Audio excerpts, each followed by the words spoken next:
ಇನ್ನು ಪ್ರಯಾಗ್ರಾಜ್ನಲ್ಲಿ 4 ಜನ ಕನ್ನಡಿಗರು ಬಲಿಯಾದರು. ಈ ಪ್ರಕರಣಕ್ಕೆ ಸಂಬಂಧಪಟ್ಟಂತೆ ಈಗ ಬೆಳಗಾವಿಗೆ ಅರುಣ್ ಮತ್ತು ಮಹಾದೇವಿ ಅವರ ಮೃತದೇಹವನ್ನು ತರಲಾಗಿದೆ. ಸದ್ಯಕ್ಕೆ ಅರುಣ್ ಮತ್ತು ಮಹಾದೇವಿ ಮೃತದೇಹ ಬಂದಿದೆ. ದೆಹಲಿಯಿಂದ ಬೆಳಗಾವಿಗೆ 2 ಮೃತದೇಹಗಳನ್ನು ಈಗ ಕಳಿಸಿಕೊಟ್ಟಿದ್ದಾರೆ.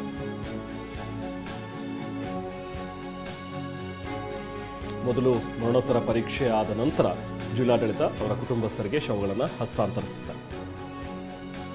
ಬೆಳಗಾವಿಗೆ ಈಗ ಸದ್ಯಕ್ಕೆ ಅರುಣ್ ಮತ್ತು ಮಹಾದೇವಿಯ ಮೃತದೇಹಗಳು ಬಂದಿದೆ. 4 ಜನ ಒಟ್ಟು ಕರ್ನಾಟಕದವರು ಸಾವನ್ನಪ್ಪಿರೋರು.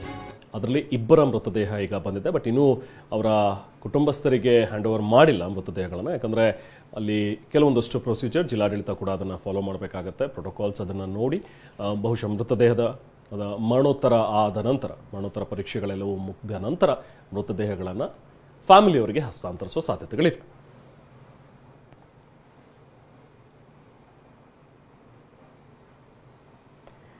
ಎಸ್, ವಿಮಾನ ನಿಲ್ದಾಣಕ್ಕೆ ಜಗದೀಶ್ ಶೆಟ್ಟರ್ ಅವರು ಕೂಡ ಬಂದಿರುವಂಥದ್ದು. ದೆಹಲಿಯಿಂದ ಬೆಳಗಾವಿಗೆ 2 ಮೃತದೇಹವನ್ನು ತರಲಾಗಿದೆ.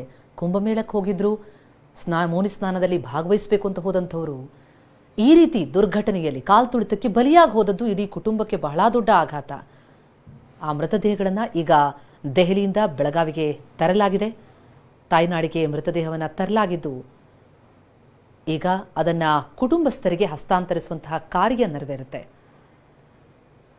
ಪ್ರಯಾಗ್ರಾಜ್ನಲ್ಲಿ ಕುಂಭಮೇಳದಲ್ಲಿ ಭಾಗಿಯಾಗಿ ಪುಣ್ಯ ಸ್ನಾನವನ್ನು ಮುಗಿಸಿ ವಾಪಸ್ಸಾಗಬೇಕು, ಪುಣ್ಯವನ್ನು ಸಂಪಾದಿಸ್ಕೊಂಡು ಬರಬೇಕು ಅನ್ನುವಂತಹ ಒಂದು ಕನಸಲ್ಲಿ ಹೋದಂಥವ್ರು. ಆದರೆ ಬಂದಿದ್ದು ಶವವಾಗಿ.